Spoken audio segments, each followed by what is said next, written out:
Last month, the government said that as part of its detailed assessment of Gibraltar's EU position, it was looking at a formula to allow for structured cooperation with the opposition.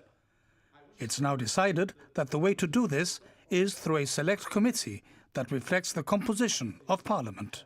Well, I think the Select Committee needs to be discussing the options that are emerging and where Gibraltar goes in respect of those particular options as is relevant to the Parliament. Look, the government itself has to continue to act. The Select Committee does not create a government of national unity. The government is going to continue acting and dealing with the Brexit issues. But where there are parliamentary issues, where there are issues where we think that the whole Parliament needs to be involved and where I need to be debating or acting with the leader of the opposition, we'll be putting them in this Select Committee.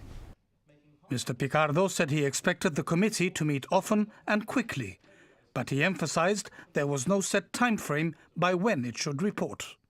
Let's be very clear. The United Kingdom finds itself in uncharted territory. It didn't have a plan for this referendum result, and it didn't have a plan which therefore provided for what is an advisory referendum to become a binding referendum result.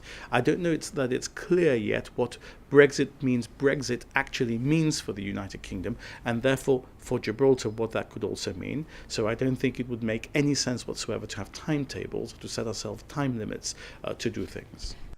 What is clear, though, is that the public will also be able to have its say.